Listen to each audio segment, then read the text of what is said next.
Vijayadashami, Dussehra, the 10th day, the day of victory. For 9 nights the mother fought.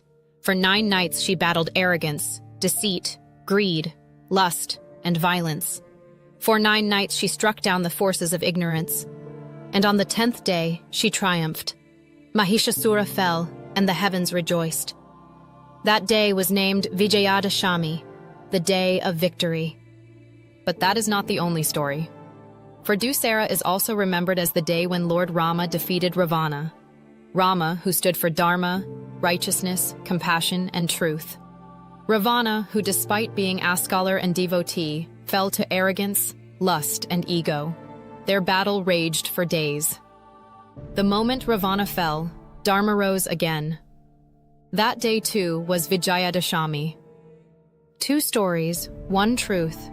Whether it is Durga against Mahishasura or Rama against Ravana, the message is the same. Dharma always triumphs over adharma, but only after struggle.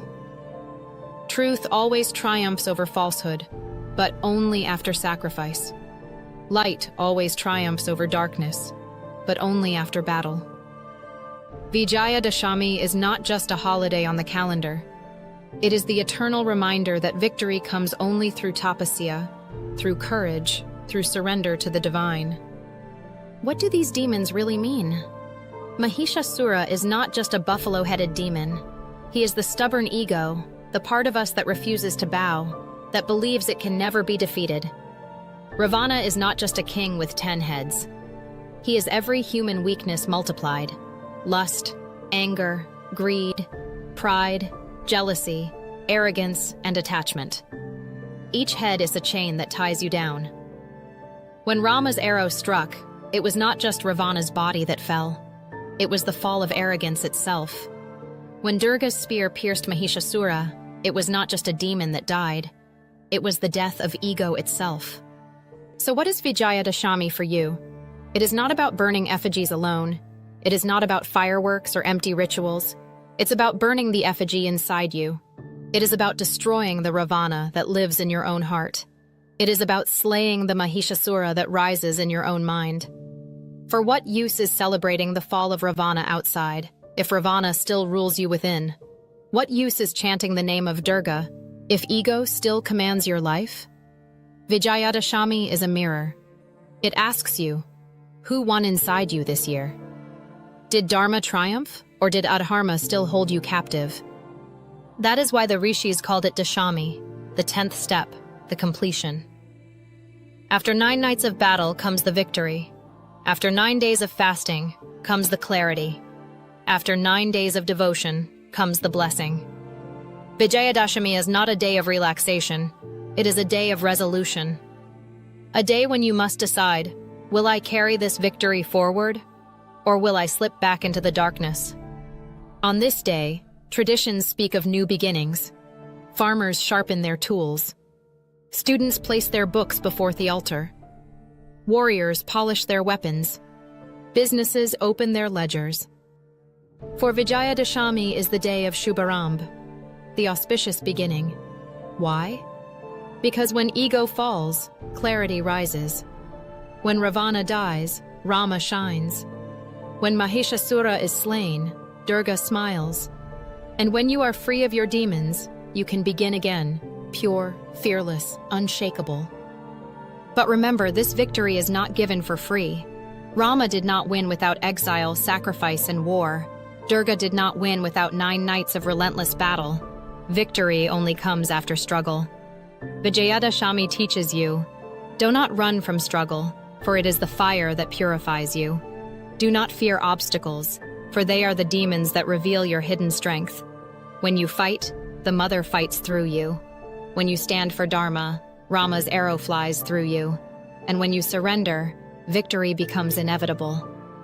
Today, many celebrate Dussehra with fireworks, effigies, and grand shows. But if you look closely, the real firework is inside. Burn the effigy within you. Burn the arrogance, the lust, the anger, the greed. Let the smoke of ego vanish into the sky. Let the fire of tapasya cleanse your soul. That is the real Dussehra. So ask yourself, what Ravana still rules your heart? Is it anger that burns your peace? Is it greed that eats your contentment? Is it lust that blinds your clarity? Is it pride that refuses to bow? Name the head of Ravana that still survives in you, and strike it down today. Ask yourself, what Mahishasura still charges within you? The ego that refuses to surrender? The laziness that resists discipline? The fear that whispers you are not enough? Call Durga into your heart and slay it today. That is your Vijayadashami. Vijayadashami is also the day of Rama's return. After victory, he did not celebrate alone.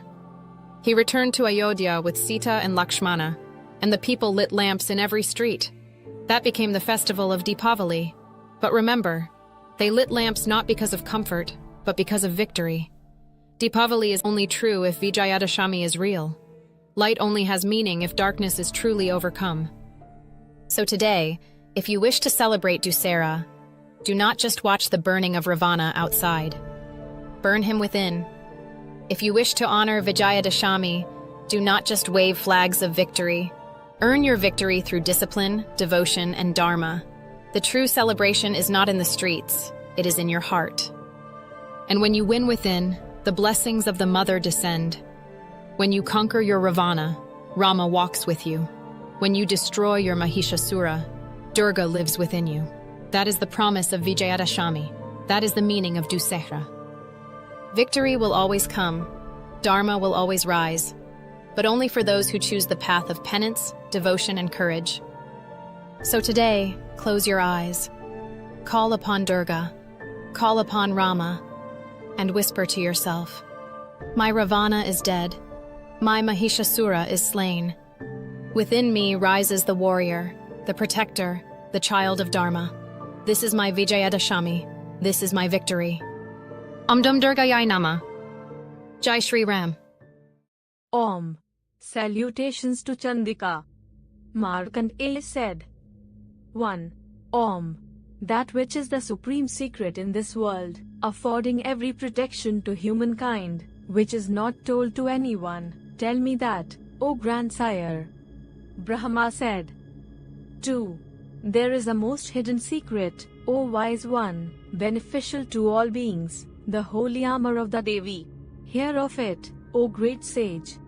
3. First, she is called Sailaputri. Second, Brahmakarini. Third, Chandraghanta. Fourth, Kushmanda. 4. Fifth, she is called Skandmata. Sixth, Katyayani. Seventh, Kalaratri. Eighth, Mahagauri. 5. And ninth, she is Siddhidatri. The 9 Durgas are revealed. The noble Brahma has spoken their names. 6. When consumed by fire or surrounded by enemies in battle, when seized by fear in adversity or crisis, those who take refuge in the Devi. 7. Will have nothing inauspicious befall them amidst the danger of battle, nor will they know any misfortune that brings grief, suffering or dread. 8. Those who remember her always with devotion will surely win success. O Supreme Devi, you protect those who remember you. Of that there is no doubt. 9. Standing upon a corpse is Kamunda, seated on a buffalo is Varahi, mounted on an elephant is Aindri, seated on Garuda is Vaishnavi. 10. Narsidhi is great in valor, Shivaduti is great in might, mounted on a bull is Maheshwari, and born on a peacock is Kaumari. 11. Seated upon a lotus, with lotus in hand, is Lakshmi, the goddess beloved of Vishnu, and the sovereign Devi who is born on a bull, pure white is the form she possesses. 12. Brahmi, adorned with all her jewels, rides upon a swan. These, then, are all the mothers, all united together. 13. Arrayed in bejeweled splendor, adorned with all manner of gems, all with strands of the most excellent pearls and magic-bearing pendants. 14. With great blue sapphires and splendid rubies, riding in chariots the goddesses appear, bristling with anger. 15. And bearing conch, discus, mace, spear, plough, and club, shield, lance, and axe and noose. 16. Pike, trident, and mighty bow, weapons to destroy the demons' bodies and to dispel the devotees' fears. 17. Indeed, for the well-being of the gods, they bear weapons in this manner. Salutations be unto you, great fierce one of mighty and awesome courage. 18. O you of great might and great resolve, annihilating fear, protect me, O Devi, who are difficult for our enemies to behold, for you increase their dread. 19. May Aindri guard me in the east, and Agni Devata in the southeast. May Varahi defend me in the south, and Khadgadharini in the southwest. 20. May Varuni protect me in the west, and Mrgavahini in the northwest. May Kaumari protect me in the north, and Suladharini in the northeast. 21. May Brahmani guard me above, and Vaishnavi below. In this way, may Kamunda, riding upon a corpse, guard the 10 directions. 22. May Jaya stand in front of me, and Vijaya stand behind, Ajita on my left, and Aprajita on my right. 23. May Dyotini guard my top knot. May Uma abide atop my head, and Maladhan on my forehead. May Yasasvin guard my eyebrows. 24. May Citranetra abide in my eyes, and Yamaghantaye in my nose. May Trinetra protect me with her trident, and Chandika dwell between my eyebrows. 25. May Shankhini abide between my eyes, and Dwaravasini upon my ears. May Kalika guard my cheeks, and Sankari protect within my ears. 26. And may Sugandha protect my nostrils. May Kasika abide on my upper lip, Amritabala on my lower lip, and Saraswati on my tongue. 27. May Kaumari guard my teeth, and Chandika my throat. May Citraghanta guard my uvula, and Mahamaya abide in my palate. 28. May Karnaksi guard my chin, Sarvamangla my voice, Bhadrakali the nape of my neck, and Dhanurdhari my spine. 29. May Nilagriva abide outside my throat, and Nallakubari within. May Khargini guard my shoulders, and Vajradharini my arms. 30. May Dandini guard my hands, may Ambika abide in my fingers. May Suleshwari guard my nails, and Nareshwari my abdomen. 31. May Mahadevi guard my chest, and Sukavinashini my mind. May the Devi Lalita abide in my heart, and Suladharini in my stomach. 32. May Kamini guard my navel, Guhyeshwari my private parts, Durgandha my penis, and Guhyavahini my anus. 33. May Bhagavati guard my hips, may Ghawahana my thighs, Mahabala my shanks, and Madhavanayika my knees. 34. May Narsimha abide in my ankles. May Kausiki guard my heels, Sartadhari my toes, and Patlavasini the soles of my feet. 35. May Damstrakarali guard my toenails, and Urdhvakesini my hair. May Kaumari abide in my paws, and Yogishwari protect my skin. 36. May Parvati guard my blood, bone marrow, lymph, flesh, bones, and fat. May Kalaratri guard my intestines, and Mukuteshwari my bile. 37. May Padmavati guard my lungs, and Kudamani my phlegm. May Jwalamukhi protect the luster of my nails, and Abhedya dwell in all my joints. 38. May Brahmani guard my semen, and Chatreshwari my shadow. May Dharmadharini protect my ego, mind, and intellect. 39. And likewise my breath, elimination, digestion, nervous system, and body heat. May Vajrahasta, who sparkles with auspicious beauty, guard these, my vital forces. 40. May Yogini abide in taste, form, smell, sound, and touch, and may Narayani ever guard my knowledge, action, and desire. 41. May Varahi protect the span of my life. May Parvati protect my virtue. May Vaishnavi protect always my honor, reputation, and prosperity.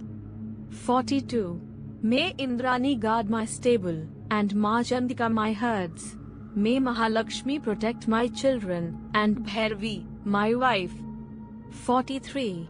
May Dhaneshwari guard my wealth, and Kaumari, my virgin daughter. May Sukta guard my way, and Kshemangari also. 44. May Mahalakshmi dwell at my gate, and Vijaya be ever abiding. That which remains excluded and wanting for protection by the Sama. 45. All that protect, O Devi, who conquer and destroy all evil. At all times should one invoke this holy armor that affords all protection. 46. This secret have I revealed, O wise one, by reason of your devotion. If one seeks his own well-being, he should not take a single step. 47. Unclothed by the Sama, wherever he goes, everywhere he will attain his ends, victorious, at all times. 48. Whatever desire he contemplates, that will he surely obtain. That man will attain unequaled supremacy on this earth. 49. That mortal will become fearless and unvanquished in battles. The man clad in this armor is to be worshipped in the three worlds. 50. This armor of the Devi is difficult for even the gods to obtain. He who recites it always at dawn, noon, and dusk, intent on devotion and possessed of faith. 51. Attains a portion of the divine and remains unconquered in the three worlds. He will live for a full 100 years, untouched by sudden or accidental death. 52. All his ailments will vanish, skin infections, eruptions, and the like, along with all manner of natural poisons and those of human artifice. 53. All spells, incantations, and magical charms in the world, those creatures that go upon the earth, move through the air, and dwell in water, be they induced by others. 54. Self-arisen or family-born, the Dakini, the Sakini, and such, the terrible, howling Dakinis that move through the atmosphere. 55. The spirits that possess, fiends and apparitions, ghosts, demons, and ghouls, the undead, spirits of terror, and the like. 56. All those perish at the sight of him who is clad in this armor. The king will hold him in high regard, and the spreading of his glory will know no bounds. 57. Increased renown will be his, and his fame will be exalted. For this reason, the devotee should always recite the wish-fulfilling armor, O wise one. 58. Having first done this, he should recite the Chandi of 700 verses. Without interruption he should accomplish his recital of the Chandi. 59. As long as the earth's globe, with its mountains, forests, and groves, endures, so long will his continuity through sons and grandsons last on this earth. 60. At death this person, through Mahamaya's grace, will attain the supreme, eternal state, greatly difficult for even the gods to reach. 61. He will go there, and having gone shall surely not return. He will attain the supreme state and with the Absolute will merge. Bonus episode, the 4 Navratris, the mother's yearly rhythm. Most people know Navratri as the 9 nights of autumn, when lamps are lit, Garba is danced, Durga Puja is celebrated, and Vijayadashami marks the fall of Mahishasura and Ravana alike. But the truth is deeper. The mother does not come only once a year. She descends 4 times, in 4 Navratris, each woven into the turning of the seasons, each with its own mood, its own focus, its own doorway into her mysteries. The first comes in spring, Chaitra Navratri, in the month of March or April, when the sun begins its northern journey and nature bursts into bloom. This Navratri is linked to Rama Navami, the birth of Lord Rama, which falls on its 9th day. It is the Navratri of renewal, of new beginnings. Farmers sow their fields, children begin studies, households start afresh. The Devi is worshipped here as the source of creation's renewal. Her forms bring health, vitality, and blessings for the year ahead. Chaitra Navratri is bright, joyful, filled with the energy of blossoming life. The second is Ashada Navratri, also called Gupta Navratri, in June or July, during the monsoon. This is a secret Navratri, less celebrated by the public, but deeply important to yogis and tantrics. It is a time when the world is drenched in rain, when the outer world is unstable, and so the focus turns inward. The Devi here is worshipped as the Mahavidyas, the tantric goddesses, the fierce and hidden forms. It is called Gupta because the practices are secret, meant for those walking the esoteric path. It is not about festivals and crowds, but about sadhana, mantra, and inner transformation. This Navratri belongs to seekers who wish to burn karma and awaken hidden powers. The third is Sharad Navratri, the great Navratri of autumn, in September or October. This is the most famous one, celebrated across Bharat with the Durga Puja in Bengal, Garba in Gujarat, Ramleela in the north, Golu in the south. It is when Devi fought Mahishasur, when Rama worshipped Durga before slaying Ravana, when the forces of light rise to their peak. Its culmination is Vijayadashami, the day of victory. Sharad Navaratri is Dharma's festival, the mother's most public descent, when her power floods the land. This is the Navratri of warriors, of leaders, of the collective rising. The fourth is Magha Navratri, in January or February, during the deep winter. Like Ashada Navratri, it is considered more Gupta, hidden, with a focus on inner sadhana.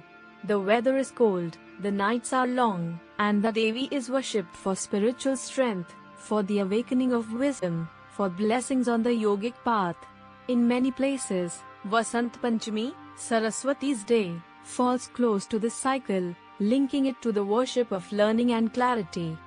Thus the mother comes not once, but 4 times, in Chaitra for creation, in Ashada for inner secrets, in Sharad for Dharma's victory, in Magha for wisdom's awakening.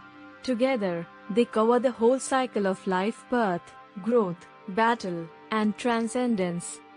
Why 4? Because the Devi is the rhythm of time itself. The sun moves, the moon waxes and wanes, the seasons turn, and in each turn, her presence is felt. Each Navratri is a reminder that she's always here, always rising, always calling her children to awaken. One is bright and joyful. One is fierce and secret. One is grand and public. One is quiet and wise. But all are hers. So when you hear of Navratri, do not think only of autumn. Remember the cycle. Remember that 4 times a year, the mother calls you. Sometimes in joy, sometimes in silence, sometimes in triumph, sometimes in wisdom. Answer her call. Walk her path. For the rhythm of your own soul is nothing but her dance across the year. Om Dam Durgaye Namaha. Vijayadashami, Dussehra, the 10th day, the day of victory. For 9 nights the mother fought. For 9 nights she battled arrogance, deceit, greed, lust, and violence. For 9 nights she struck down the forces of ignorance. And on the 10th day she triumphed. Mahishasura fell, and the heavens rejoiced. That day was named Vijayadashami, the day of victory. But that is not the only story. For Dussehra is also remembered as the day when Lord Rama defeated Ravana. Rama, who stood for Dharma, righteousness, compassion, and truth.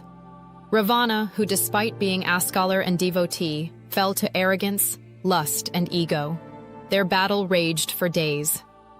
The moment Ravana fell, Dharma rose again. That day too was Vijayadashami. 2 stories, 1 truth. Whether it is Durga against Mahishasura or Rama against Ravana, the message is the same.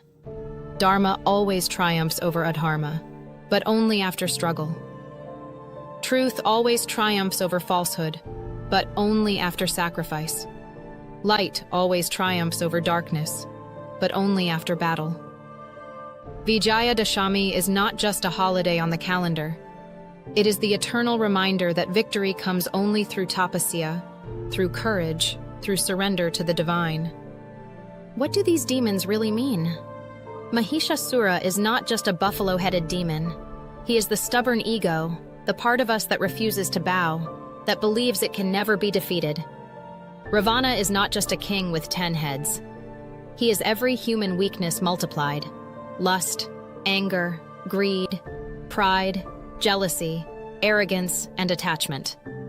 Each head is a chain that ties you down. When Rama's arrow struck, it was not just Ravana's body that fell. It was the fall of arrogance itself. When Durga's spear pierced Mahishasura, it was not just a demon that died. It was the death of ego itself. So what is Vijayadashami for you? It is not about burning effigies alone. It is not about fireworks or empty rituals. It's about burning the effigy inside you. It is about destroying the Ravana that lives in your own heart. It is about slaying the Mahishasura that rises in your own mind. For what use is celebrating the fall of Ravana outside, if Ravana still rules you within? What use is chanting the name of Durga, if ego still commands your life? Vijayadashami is a mirror. It asks you, who won inside you this year? Did Dharma triumph, or did Adharma still hold you captive? That is why the rishis called it Dashami, the 10th step, the completion. After 9 nights of battle comes the victory. After 9 days of fasting comes the clarity. After 9 days of devotion comes the blessing. Vijayadashami is not a day of relaxation. It is a day of resolution. A day when you must decide, will I carry this victory forward, or will I slip back into the darkness? On this day, traditions speak of new beginnings. Farmers sharpen their tools. Students place their books before the altar. Warriors polish their weapons. Businesses open their ledgers. For Vijayadashami is the day of Shubharamb, the auspicious beginning. Why? Because when ego falls, clarity rises. When Ravana dies, Rama shines. When Mahishasura is slain, Durga smiles. And when you are free of your demons, you can begin again, pure, fearless, unshakable. But remember, this victory is not given for free. Rama did not win without exile, sacrifice, and war. Durga did not win without 9 nights of relentless battle. Victory only comes after struggle. Vijayadashami teaches you, do not run from struggle, for it is the fire that purifies you. Do not fear obstacles, for they are the demons that reveal your hidden strength. When you fight, the mother fights through you. When you stand for Dharma, Rama's arrow flies through you. And when you surrender, victory becomes inevitable. Today, many celebrate Dussehra with fireworks, effigies, and grand shows. But if you look closely, the real firework is inside. Burn the effigy within you. Burn the arrogance, the lust, the anger, the greed. Let the smoke of ego vanish into the sky. Let the fire of tapasya cleanse your soul. That is the real Dussehra. So ask yourself, what Ravana still rules your heart? Is it anger that burns your peace? Is it greed that eats your contentment? Is it lust that blinds your clarity? Is it pride that refuses to bow? Name the head of Ravana that still survives in you, and strike it down today. Ask yourself, what Mahishasura still charges within you? The ego that refuses to surrender? The laziness that resists discipline? The fear that whispers you are not enough? Call Durga into your heart and slay it today. That is your Vijayadashami. Vijayadashami is also the day of Rama's return. After victory, he did not celebrate alone. He returned to Ayodhya with Sita and Lakshmana, and the people lit lamps in every street. That became the festival of Deepavali. But remember, they lit lamps not because of comfort, but because of victory. Deepavali is only true if Vijayadashami is real. Light only has meaning if darkness is truly overcome. So today, if you wish to celebrate Dussehra, do not just watch the burning of Ravana outside. Burn him within. If you wish to honor Vijayadashami, do not just wave flags of victory. Earn your victory through discipline, devotion, and dharma. The true celebration is not in the streets, it is in your heart. And when you win within, the blessings of the mother descend. When you conquer your Ravana, Rama walks with you. When you destroy your Mahishasura, Durga lives within you. That is the promise of Vijayadashami. That is the meaning of Dussehra. Victory will always come. Dharma will always rise. But only for those who choose the path of penance, devotion, and courage. So today, close your eyes. Call upon Durga. Call upon Rama. And whisper to yourself, "My Ravana is dead. My Mahishasura is slain. Within me rises the warrior, the protector, the child of Dharma. This is my Vijayadashami. This is my victory. Dum Durga Yai Nama. Jai Shri Ram." The lamps still burn from Navratri. The echoes of drums, the chants of Devi, the fire of Vijayadashami, they do not end there. For in Sanatan Dharma, festivals are not isolated. They flow, one into another, like steps of a single journey. Navratri leads to Vijayadashami, and Vijayadashami opens into Deepavali. Together they form one cycle, the awakening of Shakti, the destruction of darkness, and the return of light. For 9 nights, the mother fights. She rises as Durga, as Kaali, as Navdurga, as Mahavidya. She slays Mahishasur, Shumbha, Nishumbha, every demon of arrogance and greed. On the 10th day, Vijayadashami, Dharma triumphs. Ego falls. Arrogance burns. Ravana lies defeated. But the story does not end there. For victory must become light. Dharma must return home. And so the cycle turns to Deepavali. Rama returns to Ayodhya after 14 years of exile, after slaying Ravana. The people light lamps in every street, every window, every doorstep. Why? Not only to welcome their king, but to celebrate the return of Dharma itself.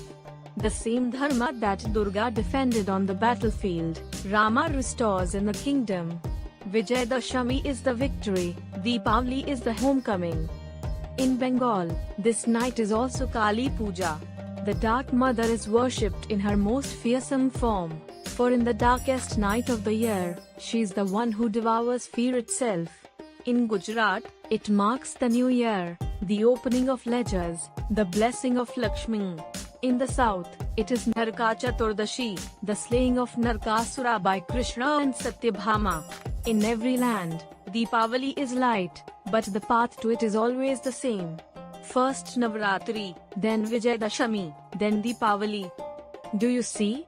These are not separate stories. They are one current. The mother awakens in Navratri. She destroys darkness in Vijayadashami. She returns as light in Deepavali. Together they teach us, darkness is not the end. Ego, arrogance, greed, lust, they may rise, but they will fall. What remains is light, the eternal flame that cannot be extinguished. This is why we light the diya.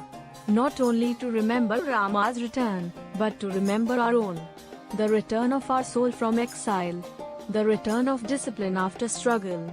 The return of Dharma after battle. The lamp is not only outside, it is within you. Each flame is the mother reminding you, even in the darkest night, I am here. So when you celebrate Deepavali, remember Navratri. Remember Vijayadashami. Do not see them as festivals of the past. See them as steps of your own path. Fight your inner demons in Navratri. Claim your victory in Vijayadashami. Shine your light in Deepavali. This is the cycle of Shakti. This is the eternal journey of Dharma. And as the lamps burn, as fireworks scatter across the sky, remember, the real firework is within you. The light you kindle in your heart, the discipline you awaken in your life, the compassion you carry into the world, that is the true Deepavali. Navratri is the battle. Vijayadashami is the victory. Deepavali is the light that follows. Together they are the mother's gift, her eternal cycle of awakening.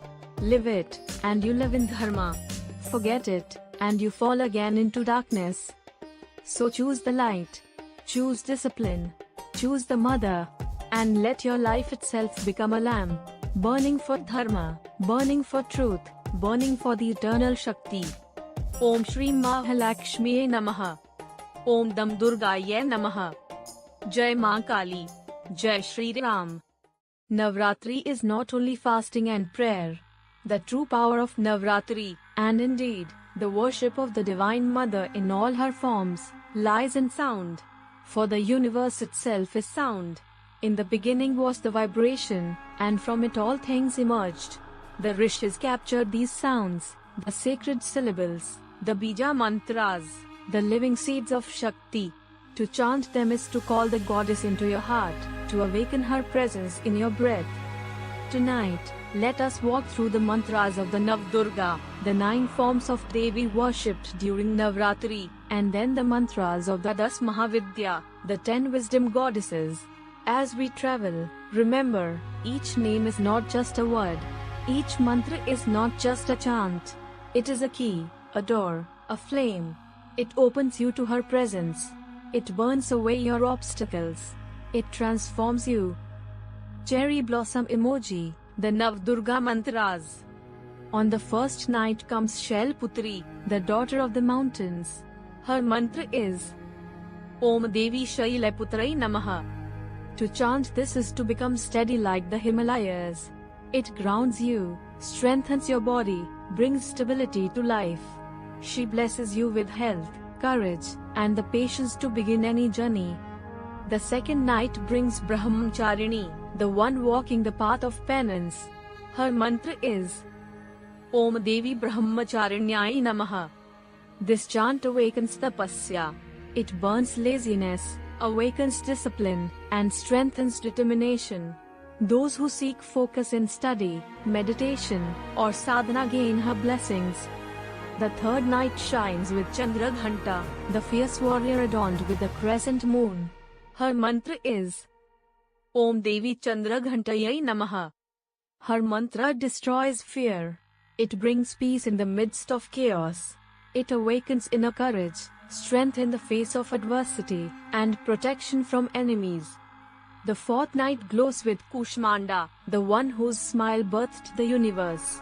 Her mantra is Om Devi Kushmandayai Namaha. To chant her name is to invoke energy, vitality, and joy. She removes darkness, fills life with light, and heals illness. She is the spark of creation inside you. The fifth night belongs to Skandmata, the mother of Kartikeya. Her mantra is Om Devi Skandmatayai Namaha. Her chant brings motherly love, protection, and compassion. It blesses families, ensures harmony, and grants wisdom through devotion. The sixth night blazes with Katyayani, the warrior born to sage Katyayana. Her mantra is Om Devi Katyayanyai Namaha. To chant this is to burn injustice. She destroys arrogance and grants strength to fight obstacles. Those seeking marriage, harmony in relationships, or victory over inner battles worship her. The seventh night trembles with Kalaratri, the black night, fierce and terrifying to the wicked. Her mantra is Om Devi Kalaratrai Namaha. She removes deepest fears, destroys ignorance, and frees the soul from negativity. She is invoked for protection against evil, enemies, and hidden dangers. The eighth night brings Mahagauri, shining like the moon, pure and serene. Her mantra is Om Devi Mahagauriyai Namaha. Her chant purifies, brings peace, forgiveness, and clarity. She washes away the fatigue of struggle and restores calm to the heart. And on the ninth night, Siddhidatri arrives, the giver of siddhis, spiritual powers. Her mantra is Om Devi Siddhidatrai Namaha. She fulfills desires, grants success in both spiritual and worldly life, and blesses the devotee with wisdom, joy, and liberation. 9 nights, 9 mantras, 9 transformations. Chant them, and the Durga rise within you. Trident emoji, the 10 Mahavidya mantras. But beyond the Durga are the deeper currents, the 10 Mahavidya, the 10 wisdom goddesses revealed by Parvati herself. These mantras are more intense, more secret, more powerful. They are not only prayers, they are flames that burn karma, awaken power, and pierce illusion. The first is Kaali, time itself. Her mantra is Om Krim Kalikaya Namaha. The Bija Krim is lightning, burning ego, fear, and attachment. Chanting it destroys illusion, awakens courage, and liberates from the fear of death. The second is Tara, the Savioress. Her mantra is Om Hrein Strim Hum Fat. Her sound rescues from danger, grants knowledge, and blesses with liberation. She is compassion in terror, the one who answers cries for help. The third is Tripura Sundari, also called Shodishi, the beauty of the three worlds. Her mantra is Om Aim Hri Shrim Shri Lalitam Bigayai Namaha. Her mantra gives bliss, harmony, love, and clarity. She is the heart's sweetness, the vision of divine beauty that transforms the soul. The fourth is Bhuvaneshwari, Queen of the Cosmos. Her mantra is Om Hri Bhuvaneshwaryai Namaha.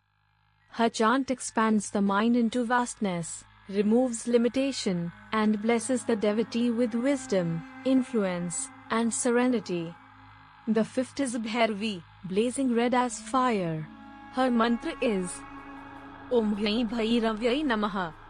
Her mantra awakens discipline, tapasya, and intensity. She burns laziness, awakens energy, and gives the fire of transformation.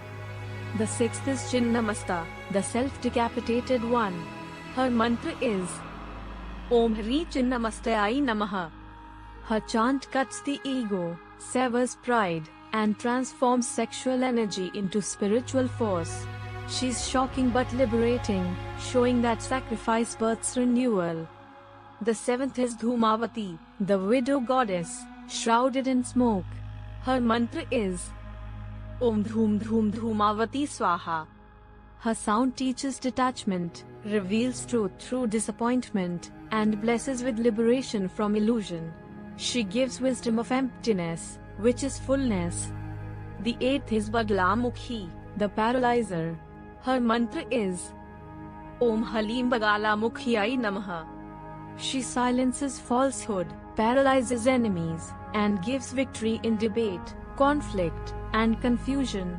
She is invoked for truth's triumph. The ninth is Matangi, the outcast goddess, green and radiant. Her mantra is Om Hri Aim Matangai Namaha.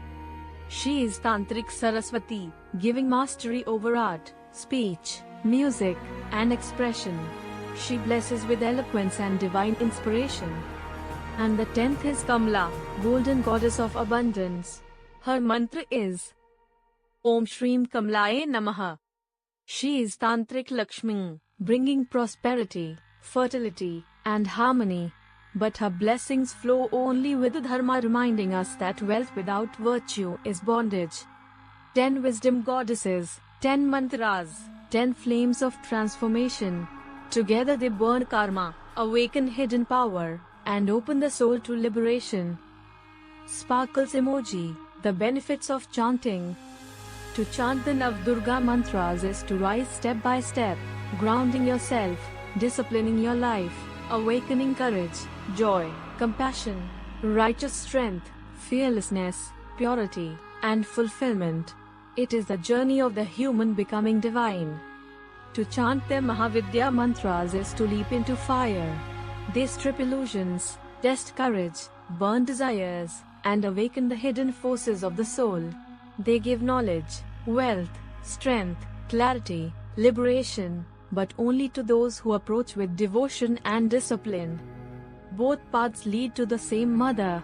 Both mantras open the same door.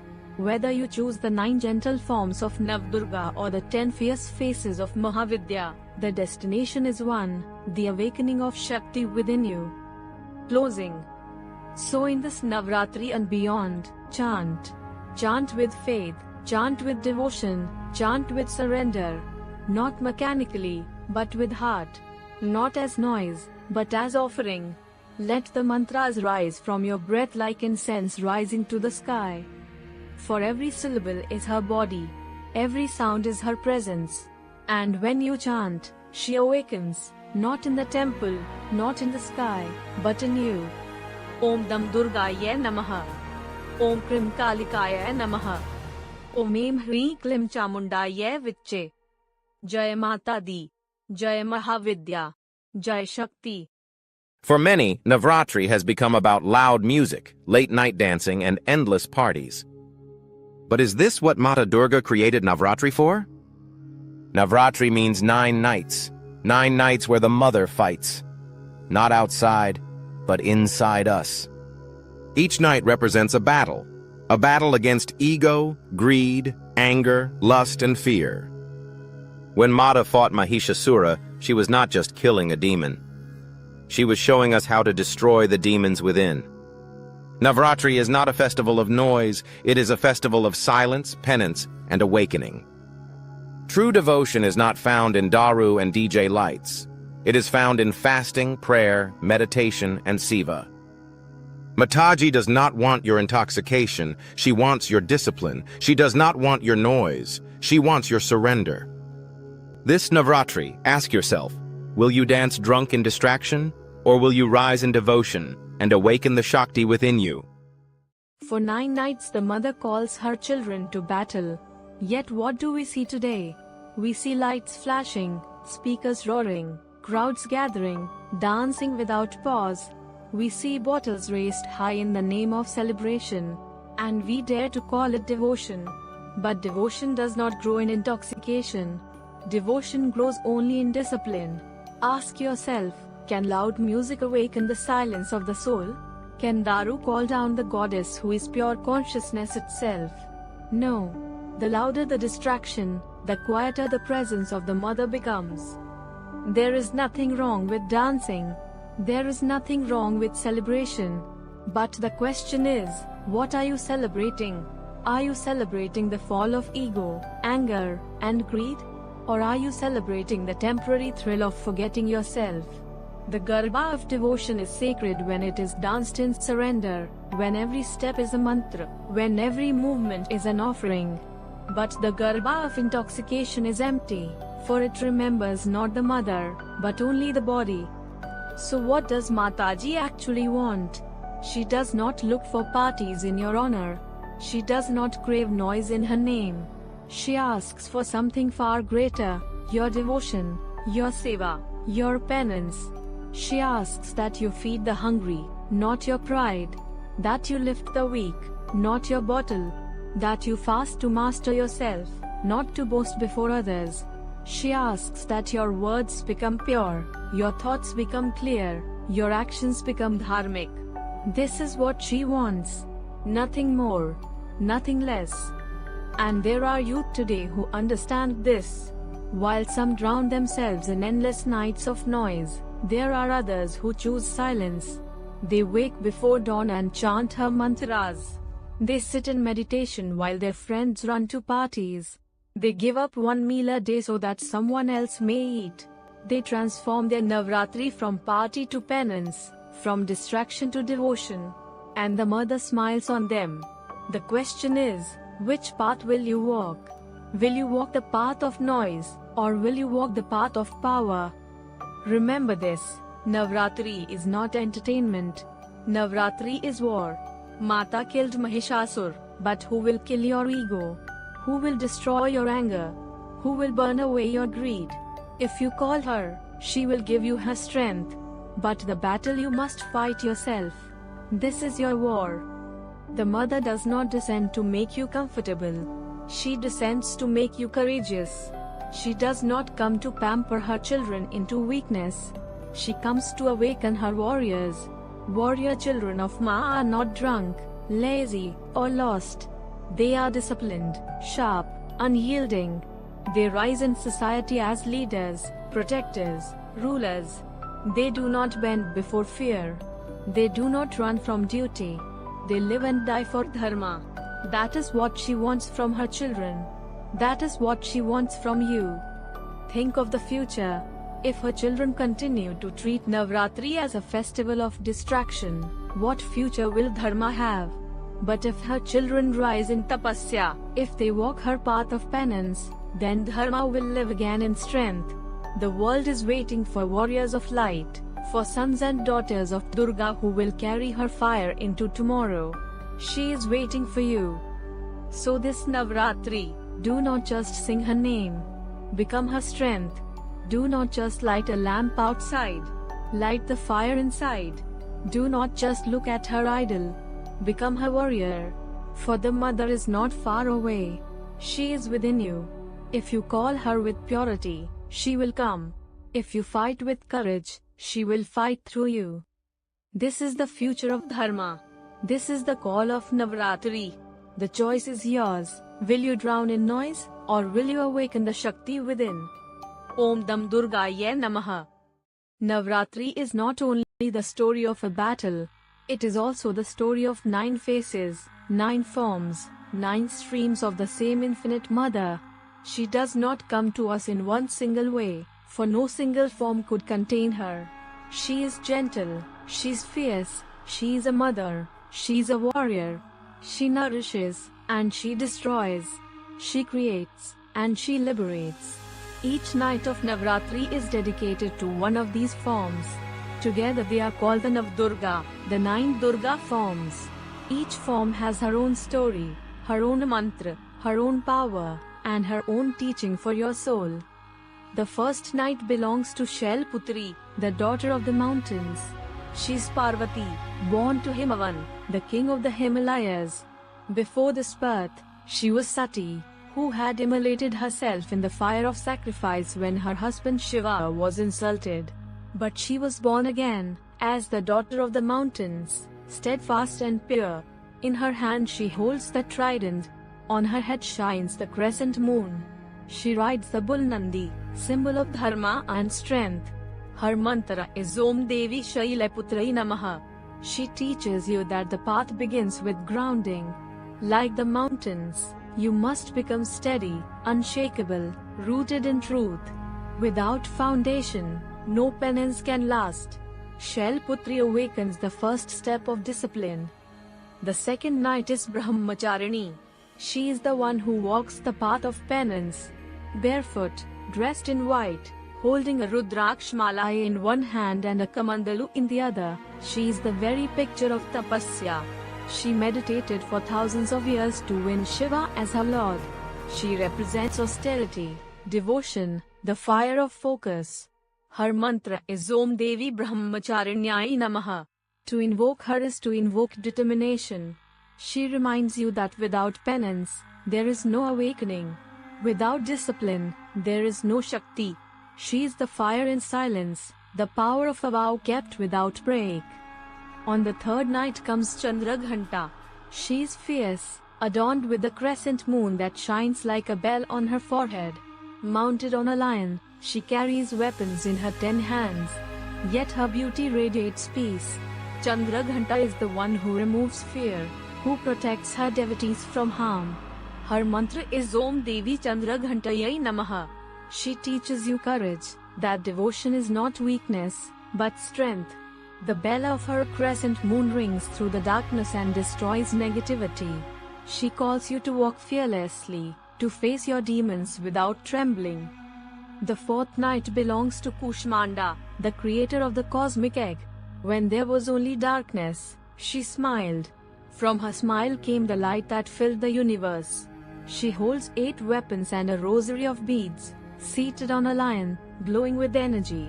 She is called the Adi Shakti who gave birth to the cosmos.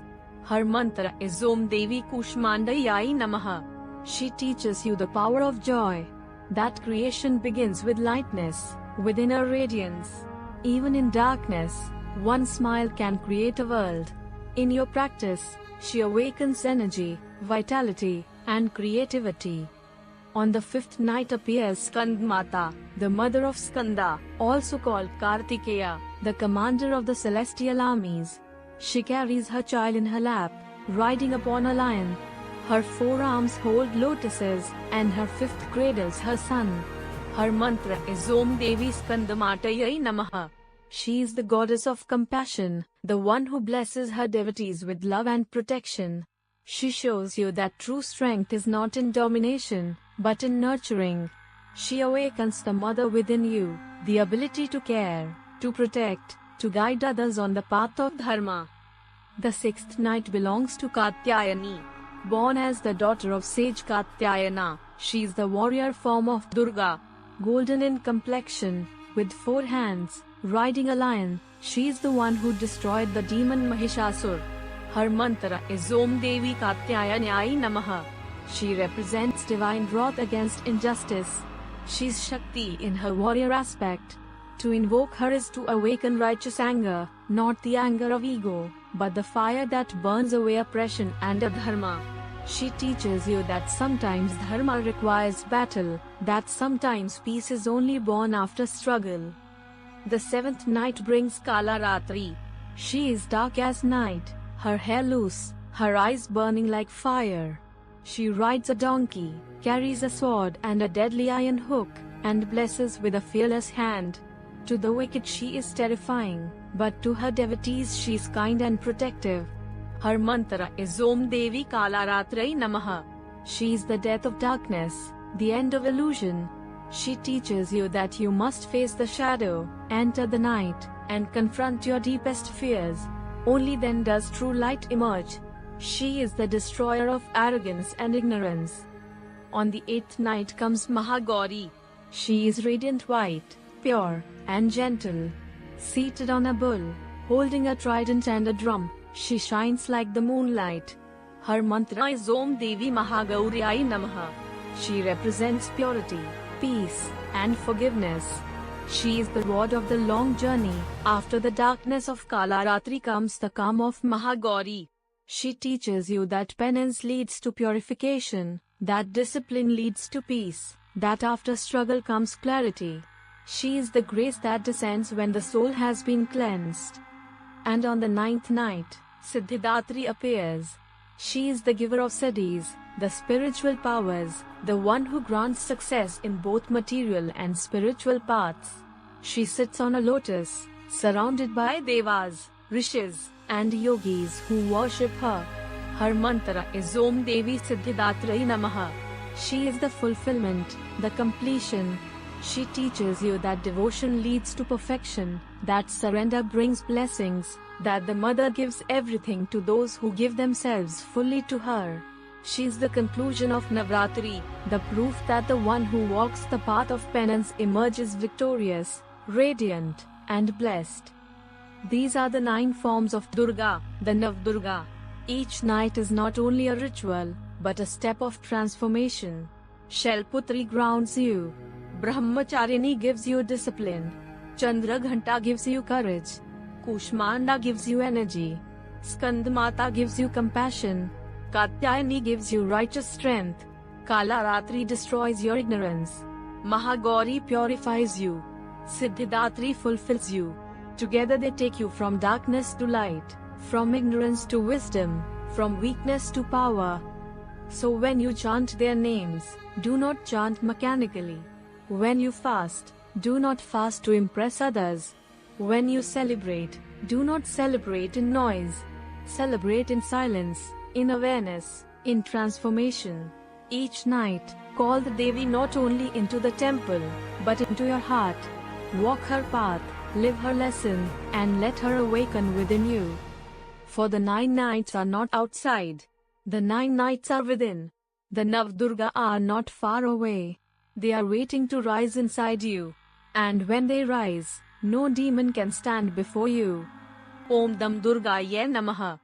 Long ago, when Shiva and Parvati walked the mountains together, there arose a moment of divine play. Shiva, in his cosmic detachment, sought to withdraw from the world. Parvati, embodying the mother, insisted that she would not let creation be abandoned. To reveal the fullness of her power, she manifested herself in 10 terrifying, radiant, and transcendent forms. These are the 10 Mahavidya, the 10 great wisdom goddesses. Each is a face of the infinite mother. Each is a current of divine power. Together they are the complete circle of Shakti, from the terrifying to the compassionate, from the fierce to the gentle, from the destroyer of illusions to the giver of bliss. The first is Kaali, dark as night, naked save for the garland of skulls, her tongue blood red, standing upon the still body of Shiva. She is time itself, devouring everything. She is the end of illusion, the fire of transformation, the one who strips you bare of ego and attachment. Kaali's wisdom is this: all that you cling to will perish, but if you surrender to her, you are beyond death. The second is Tara, the savioress. She is blue in hue, with wild hair, holding a scissor, a knife, a cup of blood, and a skull. She is the one who rescues her devotee from the ocean of samsara. Tara's wisdom is that of compassion born through terror. When you cry out in desperation, she is the mother who answers. She shows you that even in the darkest void, grace descends. The third is Tripura Sundari, also called Shodishi, the beautiful goddess of the three worlds. She is 16 years old, radiant with youth, seated on a throne, holding a sugarcane bow, arrows of flowers, a noose, and a gourd. She's beauty, harmony, the perfection of creation. She represents the bliss of divine love, the sweetness of devotion, the unity of spirit and matter. Her wisdom is that everything is already divine if you see with awakened eyes. The fourth is Bhuvaneshwari, the queen of the cosmos. She is the space in which all existence appears. Her body is the vastness of the universe. She carries the powers of creation and sustenance. Her wisdom is the knowledge of expansion, that the soul is not small, but as infinite as the sky. She teaches you to dissolve all boundaries and rest in the vast heart of the mother. The fifth is Bhairavi, the fierce one. Red as fire, eyes blazing, adorned with ornaments of flames, she is the power of tapasya, the intensity of discipline. She is the one who incinerates laziness, who consumes ignorance, who awakens the fire of devotion. Her wisdom is that transformation comes through effort, through surrender into the fire of practice. She is not gentle, but her fierceness is grace itself. The sixth is Chinnamasta, the self-decapitated goddess. She stands upon the bodies of Kama and Rati, severing her own head with a sword, while streams of blood nourish her attendants. She's shocking, terrifying, yet filled with secret meaning. Chinnamasta's wisdom is the cutting of ego. She shows that the highest offering is the offering of the self. She teaches that from sacrifice comes renewal, and that life and death are one. The seventh is Dhumavati, the widow goddess. Old, emaciated, riding a chariot with a crow banner, she appears inauspicious to the worldly eye. But her wisdom is profound. She is the void, the smoke that remains after all has burned away. She teaches the wisdom of disappointment, the truth that clinging to appearances is suffering. Through her, you learn detachment, the renunciation of illusion, and the embrace of emptiness that is fullness. The eighth is Baglamukhi, the goddess who paralyzes. Golden in hue, clad in yellow, she seizes the tongue of her enemy and silences him. Her wisdom is mastery of speech, the stilling of harmful words, the subduing of deception. She is invoked for victory over conflict and for the control of hostile forces. Her teaching is that silence is power, and that truth emerges when falsehood is stilled. The ninth is Matangi, the outcast goddess, green in complexion, adorned with unorthodox ornaments, seated with a veena in her hands. She is the patroness of music, art, and expression, but also the power that lies outside social convention. She teaches that wisdom is not bound by rules. She is the voice of the marginal, the wisdom of the unaccepted. Through her, the mother shows that Shakti cannot be confined by society. And the 10th is Kamla, the lotus goddess, radiant and golden, seated upon a lotus, surrounded by elephants showering her with water. She is the form of Lakshmi within the Mahavidyas. She is wealth, fertility, prosperity, and abundance. But her wisdom is not greed. She teaches that true abundance comes from alignment with the Dharma, that prosperity without virtue is empty. She is the grace that nourishes life. These are the 10 Mahavidya. Kaali devours time. Tara saves the desperate. Tripura Sundari enchants the three worlds with beauty. Bhuvaneshwari expands you into infinity. Bhairavi ignites you with fire. Chinnamasta severs your ego. Dhumavati empties you into truth. Baglamukhi silences falsehood. Matangi breaks the boundaries of convention. Kamla blesses with abundance. Together they form a mandala of wisdom. Each seems different, but each is the same mother. They are terrifying, they are enchanting, they are shocking, they are compassionate. Why are they called Mahavidya? Because each one is a gateway into great wisdom. Each one is a lesson that cannot be learned from books, but only from surrender. They are not only goddesses to worship, but mirrors of your own journey. For every devotee, one Mahavidya calls louder. One face of the mother becomes your teacher. When you worship the 10 Mahavidya, you are not merely asking for blessings. You are entering the circle of truth. You are saying, Mother, take me as I am, but do not leave me as I am. Burn me, purify me, liberate me. That is why the Mahavidyas are so powerful, and why they are not for the faint of heart. They are for those who dare to see the mother in every face, beautiful, terrible, and infinite. So listen carefully. Do not fear these forms. Do not judge them. They are the faces of wisdom, the masks of truth. They are the lessons your soul must one day learn. Invoke them with reverence. Call upon them with humility. And let their wisdom awaken within you. For the Mahavidyas are not far away. They are in you, waiting to rise. Om Hri Klim Chamundaye Vicche. Episode 6, Durga Saptashati, the goddess rises. Listen now, O seeker, to the story of the great mother. The story sung in the Devi Mahatmya, the Durga Saptashati, the Chandi path. This is not only history, it is the eternal battle of light and darkness, of truth and falsehood, of dharma and adharma. Close your eyes, and let the battlefield awaken before you. In the beginning, the great asuras Madhu and Kaitabha rose from the earwax of Vishnu as he slept in cosmic slumber. They grew vast, fierce, unyielding, and they sought to destroy creation itself. The Devas trembled, for Vishnu still lay asleep upon the ocean of milk. Who could awaken him? Who could save the worlds? It was then that they turned to the mother, to Mahamaya, the one who veils and reveals. With their hymns they praised her, O Devi, awaken Narayana, for only he can destroy these demons. And the mother, smiling, withdrew her veil from Vishnu's eyes. At once, the preserver awoke. A battle raged for 5,000 years.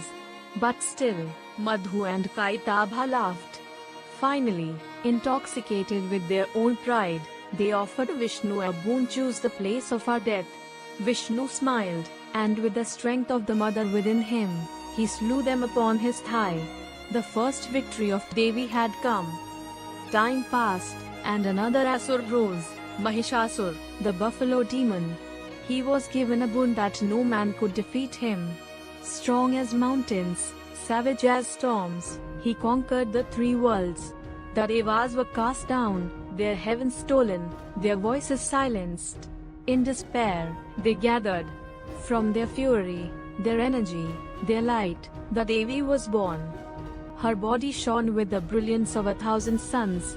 From Shiva she received her trident, from Vishnu the discus, from Agni the spear, from Vayu the bow, from Varuna the conch, from Indra the thunderbolt. The lion of the Himalayas became her vehicle. The gods trembled with awe, and the demons shook with fear. The mother roared across the battlefield, "Come, Mahishasur!" The earth quaked. The ocean surged. The sky split with thunder. The army of Asuras rushed forward, but like fire consumes dry grass, she cut them down. With arrows, with discus, with thunderbolt, she destroyed them by the thousands. Finally, Mahishasur himself entered the field, first as a buffalo, then a lion, then an elephant, then a man. Again and again he shifted form, but again and again the mother struck him down. At last, when he charged in his buffalo shape, Durga leapt. With her foot she pinned him to the ground. With her spear she pierced his chest. With her sword she cut off his head. The heavens roared in victory. The Devas sang, Ya Devi Sarvabhuteshu Shakti Rupen Samasthitha. O goddess, you are the Shakti dwelling in all beings. Mahishasura was no more. Ego had fallen before the mother. But the story did not end. For later rose Shumbha and Nishumbha, the demon brothers of arrogance and greed. They saw the brilliance of the Devi and desired her for themselves. They sent their messengers to her, Come to us, O Devi, for your beauty deserves to be ours. The mother laughed. I belong to no one but the one who defeats me in battle. Come, Shumbha, test your strength. Their armies marched, 10,000 Asuras, a flood of darkness across the land. The mother summoned her forms. From her body came Kaali, fierce and dark, tongue lolling, garland of skulls rattling. From her essence came Brahmani riding a swan, Vaishnavi on Garuda, Maheshwari upon Nandi, Indrani upon Airavata. The battlefield was filled with goddesses, each a stream of the one infinite Shakti. The war was long, the cries terrible, the clash deafening. Rakta Bija entered, the demon whose blood birthed more demons with every drop. But Kaali drank his blood as it fell, tearing him apart, so that no seed of darkness could survive. Then Nishumbha fell, pierced by the Devi's spear. At last Shumbha stood alone. He roared, You are not one, you are many. The mother rose into the sky, her forms merging back into her. Alone she stood, radiant, infinite. I am one, she thundered. All these are but my forms. And with a single strike, she destroyed him. The Devas bowed. The worlds rejoiced. Once more Dharma triumphed. This is the story of the Devi Mahatmya. But do not think it is only a tale of old. Madhu and Kaitabha still rise, as the demons of ignorance and delusion. Mahishasura still charges, as the buffalo of ego and arrogance. Shumbha and Nishumbha still whisper, as the voices of greed and pride. And Rakta Bija still bleeds, as every dark thought that multiplies if left unchecked. But the Devi still rises, too. She rises as your discipline, as your clarity, as your strength. She rises in your fasting, in your meditation, in your selfless service. She rises in every act of courage and compassion. She rises in you, if only you call her. So when you hear the Chandi path, when you chant the Saptashati, remember, these are not distant stories. They are the map of your soul. The mother battles within you, even now. Call her with devotion, and she will fight through you. Stand with her, and no demon can survive. This is the promise of the mother. This is the song of the Devi Mahatmya. This is the eternal victory of Shakti. Om Dam Durgaye Namaha. Jai Mata Di. Close your eyes. The drums begin to beat. The lamps are lit. A billion voices rise in praise of the mother. This is Bharat during Navratri, but her face changes in every land. Her welcome takes 1,000 forms. The mother is one, but the ways we remember her are many. Come with me now, and let us walk across the sacred soil of India, to see how her children celebrate the 9 nights. First, to the east, Bengal. Here, Navratri becomes Durga Puja. The mother does not appear as a distant goddess, but as a daughter returning home. The clay of the Ganga itself is shaped into her form. Artisans spend months crafting the idols, each stroke of their hand a prayer. When the festival begins, the streets are flooded with devotion. Pandals rise like palaces, filled with light, sound, and beauty.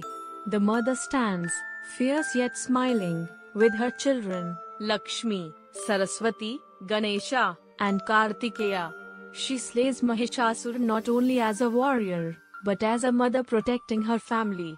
And when the days are over, she is bid farewell with tears, as daughters are sent away after visiting their parents. The people cry, Asche bao choda bar hobe, Mother, come again next year. In Bengal, she is love and longing, both fierce and tender. Now, turn west, Gujarat. Here the land is alive with the Garba and Dandiya. Circles of devotees dance through the night, the clapping of their hands and the ringing of their sticks echoing across fields and cities. But remember, this is not just dance. In its origin, Garba is meditation in movement. The circle represents the eternal cycle of life and death. At the center burns a lamp, symbol of the mother, around which the dancers move like planets around the sun. Every step, every clap, is a heartbeat of devotion. When the sticks strike, they strike to remember that life is rhythm, that devotion is joy. It is not for intoxication or show, but to dissolve the ego in the circle of the mother. This is Gujarat's Navratri, a dance of surrender. Travel south, Karnataka, Tamil Nadu, Andhra, Kerala. Here, Navratri becomes Golu, the festival of dolls. In each home, steps are built and filled with idols of gods, goddesses, saints, heroes, even scenes of daily life. It is the mother herself descends into these arrangements. Children are taught stories, elders chant hymns, women sing devotional songs. In the last 3 days, Saraswati is worshipped. Books are placed before her, instruments before her altar, weapons polished and laid down in Ayudha Puja.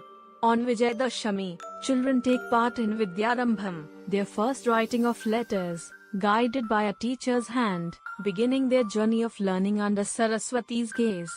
In the south, Navratri is wisdom, memory, culture, and devotion woven into family life. And in the north, Navratri means Ram Leela. Every night, across towns and villages, the life of Rama is enacted. The battles of Dharma and Adharma are played upon open-air stages, with kings and demons brought to life in costume and drama. On the 10th day, towering effigies of Ravana, Kumbhakarna, and Meghnatha are set aflame. The fire consumes them as the crowd cheers, the fall of arrogance, the triumph of Dharma. Here, Navratri is not only Durga's battle with Mahishasur, but Rama's battle with Ravana. It is the reminder that Dharma must be defended, again and again, by every generation. So many forms, so many colors, yet one heartbeat. Whether it is Durga Puja in Bengal, Garba in Gujarat, Golu in the south, or Ramleela in the north, it is always the mother, always the triumph of light, always the teaching that devotion is both joy and discipline, both love and power. This is Bharat, one land, many ways, one mother. She wears different faces, but her spirit is one. She may come as the daughter, the warrior, the teacher, or the destroyer of arrogance, but she's always Shakti. And so Navratri is not just a festival of one region. It is the pulse of the whole nation. A billion voices singing, a billion lamps burning, a billion hearts remembering, the mother is with us. She never leaves. She is in the circle, in the fire, in the book, in the song. She is everywhere. Om Dam Durgaya Namaha. In Sanatan Dharma, creation itself begins not with form, but with energy. Without energy, even the gods are powerless. Without Shakti, Shiva is Shava, a corpse. Vishnu rests in endless sleep until the mother awakens him. Brahma cannot create until Devi inspires him. Every action, every breath, every pulse of the cosmos moves because of her. She's Shakti. This is why the rishis placed the mother at the center of worship. She is not secondary, not symbolic, she is the source. She is Adi Shakti, the primordial power. From her come the three, Brahma, Vishnu, and Shiva. From her comes the universe itself. She is at once gentle and fierce, nurturing and terrifying, compassionate and unstoppable. She is the cycle of life, birth and death, creation and destruction. To know Shakti is to know existence itself. Why then do we worship her as Durga, as Kaali, as Lakshmi, as Saraswati, as Parvati? Because the infinite must reveal itself in forms so the finite can understand. As Durga, she is the warrior who destroys arrogance. As Kaali, she is time that devours all illusion. As Lakshmi, she is abundance, the flow of life's blessings. As Saraswati, she is wisdom, the river of knowledge. As Parvati, she is the faithful companion, the mother of the universe. The forms are many, the essence is one. But what is the philosophy of Shakti? It is this, that the divine is not distant. She is within you, as energy, as consciousness, as the very ability to act. Every time you rise after falling, that is Shakti. Every time you speak truth against fear, that is Shakti. Every time you love without condition, that is Shakti. To worship her is not only to light a lamp in the temple, but to recognize her in your own breath. Shakti teaches balance. She shows us that power is not for domination, but for protection. That discipline is not for ego, but for liberation. That compassion is not weakness, but strength in its highest form. To walk the path of Shakti is to be both warrior and nurturer, both fierce and kind. It is to live with intensity, but also with surrender. And what is her message for us today? Look at the world. Arrogance rises, greed devours, anger consumes, fear divides. These are the asuras of our age. Mahishasura wears new faces. Ravana builds new kingdoms. Shumbha and Nishumba speak through new voices. But the struggle is the same. The battle is eternal. And the mother still calls for her warriors. She does not ask you to escape the world. She asks you to purify it. She does not ask you to become weak. She asks you to become fearless. She does not ask you to hate. She asks you to live with compassion that burns through cruelty. She asks you to fight, not with weapons of destruction, but with the weapons of dharma, truth, courage, service, discipline, devotion. In this way, Navratri is not just a festival of the past. It is the manual for the future. It teaches us that dharma is not preserved by silence, but by action. That the world is not transformed by noise, but by penance. That the greatest revolution is not fought outside, but within, slaying your inner demons so you may rise to face the outer ones. The role of Shakti in Sanatan Dharma is the role of the mother in life itself. She births you, she nourishes you, she teaches you, she tests you, and in the end, she takes you back into herself. To forget her is to forget your source. To remember her is to remember your strength. So stand tall as her child. Walk her path of discipline. Fight her battle of dharma. Love with her compassion. Burn with her fire. And when you feel lost, call her, for she has never left you. She's the breath in your lungs, the strength in your spine, the fire in your heart, the wisdom in your mind. Shakti is not a story. She is reality. She is not just the goddess in the temple. She is the energy of your soul. Worship her, and you worship yourself. Surrender to her, and you awaken yourself. Rise with her, and you become unstoppable. This is the philosophy of Shakti. This is the heartbeat of Sanatan Dharma. This is the message of the mother for all ages. Om Hri Klim Chamundaye Vicche. Om Dam Durgaye Namaha. In the timeless ocean of creation, Vishnu rested upon the serpent Ananta. From his navel bloomed the lotus, upon which Brahma sat, weaving the threads of the universe. But as the ages turned, from the earwax of Vishnu himself, two demons were born, Madhu and Kaitaba. They were vast, fierce, intoxicated with their own power. For thousands of years, they roared across the heavens, threatening to unmake creation. The devas were helpless. Vishnu himself lay asleep in cosmic slumber, lulled by the veil of Mahamaya. Desperate, the gods turned to the mother. "O Devi, awaken Narayana! Without you he cannot rise! Without you we are doomed!" And so they praised her, the one who is both dream and awakening, both night and dawn. The mother heard. She withdrew her veil. Vishnu's eyes opened, filled with fire. He rose, conch and discus blazing dot. For 5,000 years he fought Madhu and Kaitaba.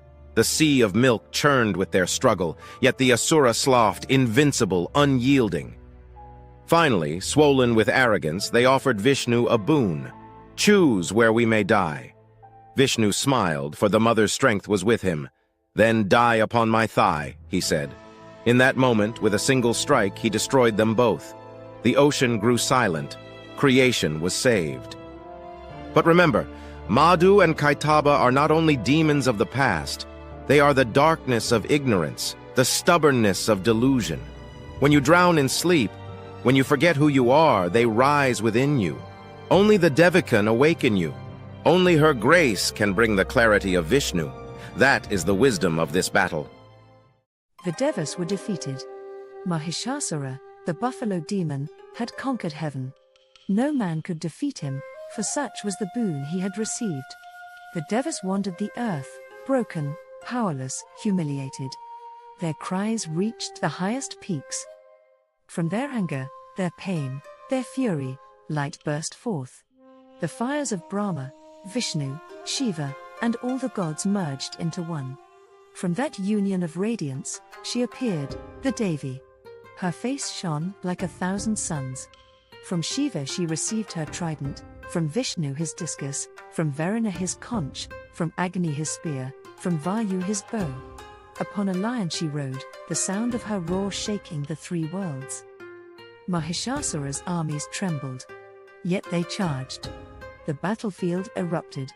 The Devi's arrows blazed like comets. Her sword cut like lightning. Her conch shattered the courage of the Asuras. They fell in countless numbers. Then Mahishasura himself came, charging as a buffalo. He became a lion, she struck him down. He became an elephant, she broke his tusks. He became a man, she pierced him with her spear. Again and again he changed, but the mother was swifter. At last, pinned beneath her foot, he raged in buffalo form. With one strike, she pierced his chest and cut off his head. The Devas sang, Ya Devi Sarva Bhutshu Shakti Rupina Samsthita. O Goddess, you are the Shakti dwelling in all beings. Mahishasura was no more. The ego had fallen. But remember, Mahishasura is not just a demon outside.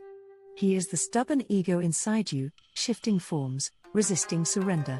He is arrogance, the refusal to bow. Only when you call upon the Devi can he be slain. Only then can your soul breathe free. Peace returned, but not for long. For 2 brothers rose, Shumbha and Nishumbha, asuras of arrogance and greed. They saw the beauty of the Devi and desired her.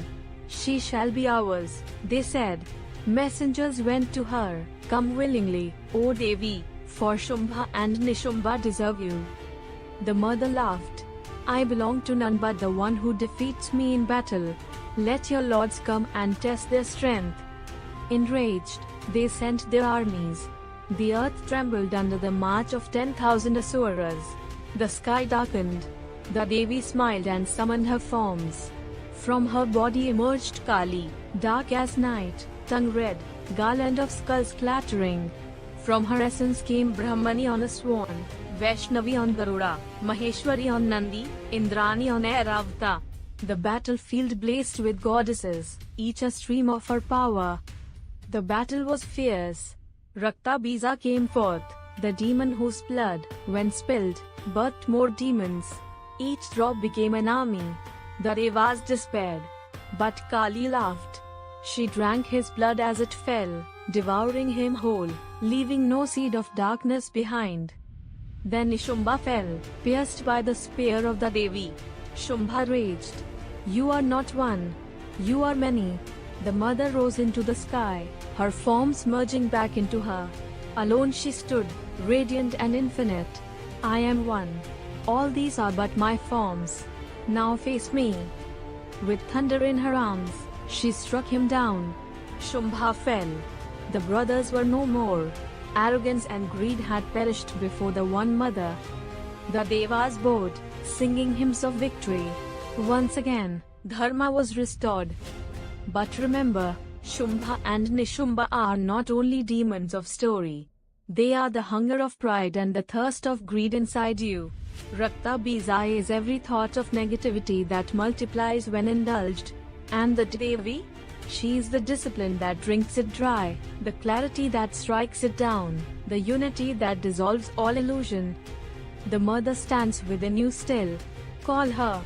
fight with her, and victory will always be yours. The 10 Mahavidyas are the secret faces of the Divine Mother. Fierce, radiant, terrible, compassionate, they are not always worshipped in public, because their power is vast and their path demanding. Unlike the Navdurga who are celebrated openly in Navratri, the Mahavidyas belong to the Tantric current of Sanatan Dharma.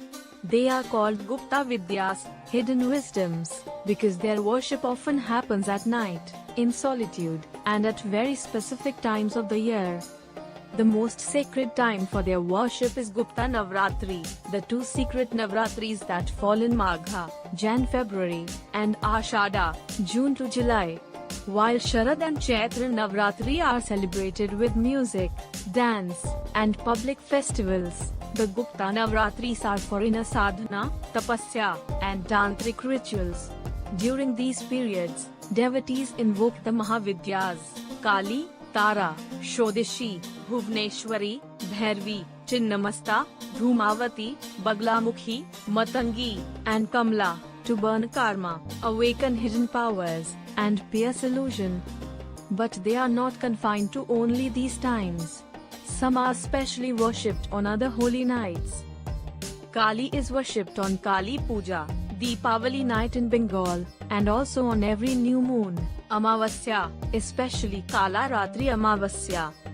Tara is invoked particularly in tantric circles during the waxing fortnight of the moon, and in Bengal she is honored in Tara Pitha. Tripura Sundari, Shodashi, is worshipped in Lalita Panchami and through the Sri Vidya tradition. Chinnamasta, Dhumavati, and Bhairavi are invoked at midnight rituals, especially on new moons and during eclipses, which are considered gateways of power. Kamla aligns closely with Lakshmi Puja in Deepavali, but as the Tantric Lakshmi, abundance linked to dharma and inner purity.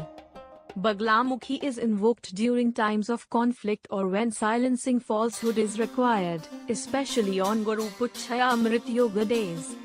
Matangi is honored in traditions of art, speech, and music, especially during Saraswati Puja timings, as she is seen as the Tantric Saraswati.